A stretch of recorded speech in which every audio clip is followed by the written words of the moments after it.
in the house. It's Tuesday, January 21st, guys. 8-12 start to the year, minus 30,000. Yesterday, Atlanta Hawks +7 lost that game. Very close ending. Should have, could have won, but didn't. Last couple of outings have happened like that. The last losses. Detroit on Saturday, a very close game that lost. Not here to make excuses. It's unacceptable, and I got to do better, guys. And the reality of the matter is I got to focus on what's ahead, not what's behind. I got to focus on the solution, not the problem. The problem are the losses and how we've been doing. The solution is how we're going to get out of it and how we're going to bounce back. And you're watching this video, for the most part, if you've been following me for a long time, because you know I bounce back. Because you know I'm ethical. Because you know I'm transparent. I'm not going to hide shit from you guys. And you guys know I'm doing this at a high level. I'm putting my money where my mouth is every single day in the thousands, guys. I'm losing right there with you. And along with that, posting this for free. Now, I'm here to tell you guys one thing. We will prevail.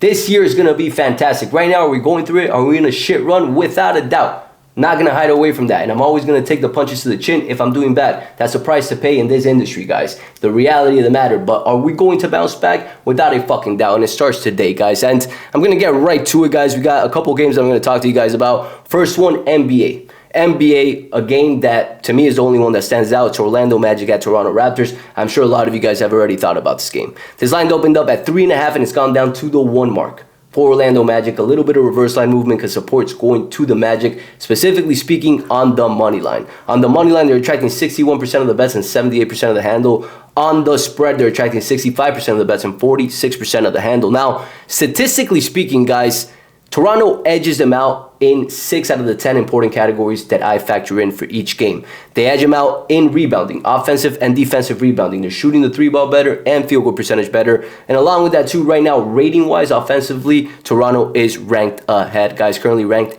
at 11th in the league compared to Orlando that's sitting dead last in offensive efficiency right now, and it's due to their injuries, right? Now, Orlando, where do they thrive? Defense, guys. Defense wins championships, and that's where they thrive. Now, I'm here to tell you guys that they're quite injured. They're really hurt in this situation, in this spot, and you're catching a Toronto Raptors team very similar to the Charlotte Hornets. They're shitty teams, but they're playing better. They're playing really good over the last 4 or 5 games that you can catch them in a spot that most likely than not is valuable. Charlotte Hornets yesterday against the Dallas Mavericks, 4.5, they won outright versus the Bulls, I think 2-3 days ago. They were underdog as well. They won outright. They're playing better, guys. They're playing better and without Miller. Same situation here for the Toronto Raptors, guys. They're starting to play better, click a little bit more, facing a team in Orlando that's injured. I like him in this spot, guys. Now, second game that I like is college basketball, guys. It's college basketball, and it's UNC at Wake Forest, guys. North Carolina at Wake Forest. Wake Forest, first and foremost, let's talk about strength of schedule. It's not similar by any means. Wake Forest ranked strength of schedule ranks at 101st versus UNC that ranks at 4th, right? So let's put that out there. The strength of schedule is not even. UNC has a tougher schedule. Now, what do I see in this game? First and foremost, guys, length, size for this Wake Forest team, guys. Size for this Wake Forest team. They got Reed, a 7-footer center that blocks the ball really well. They defend really well. They're at home. They're 9-0 at home. And along with that too, guys, a key stat and a key trend for you guys to know within this matchup is that UNC has not won in Wake Forest over the last 4 years. Over the last 4 outings in Wake Forest has won each and every single game. Along with that too, guys, Wake Forest has a huge height advantage. Huge. Their average height ranks at 77.9, 77th in the league versus UNC's that ranks at 76.4, ranked in 316th, which is going to give them a huge edge at blocking and rebounding, a team that's already known for their defense. That's what they thrive on. Offensively, they're ranked 152nd. Defensively, they're ranked 34th, which is ahead of UNC. That's what they're going to win on. And along with that, too, the last factor, Hunter Salas. This kid's a stud. In my opinion, he's the best player in that court. I know not RJ Barrett. The player for UNC is a stud as well, but Salas at home balls, guys. The line's at -1. Money and support going to UNC, guys. I like Wake Forest at home to make it 10-0 at home this season and to make it 5 straight wins against UNC in Wake Forest.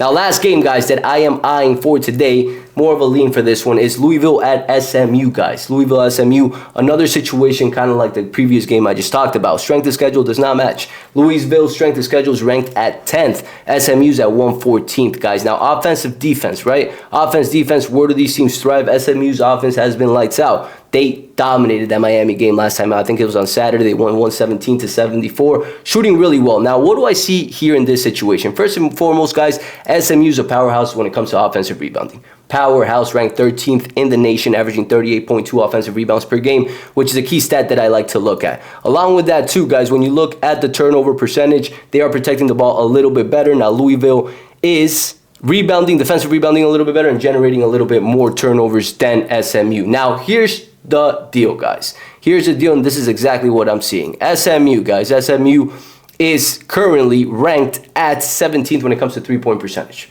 in the nation, right? And that's Louisville's weak spot. They don't defend that three-point line well at all. Ranked 240th in the nation, guys. They're allowing 35 three-pointers per game. The average in the league is 33.5. Facing SMU teams that throws it up at home, that's danger zone, guys. That's very danger zone. Along with that, too, Louisville, they thrive primarily in the paint. In the paint and shooting inside the three-point line, ranked at 31st in the nation when it comes to that, guys. And I'm here to tell you guys that SMU defends really well inside the three-point line, ranked at 32nd, guys. So to me, this is a game where SMU's playing really good. They're at home. The line opened up at -1 for Louisville. Right now, it's a -1.5 for SMU. Line is telling. I'm rolling with SMU in the situation. So 3 picks for today. Toronto Raptors, +1. Right now, the line's at +1.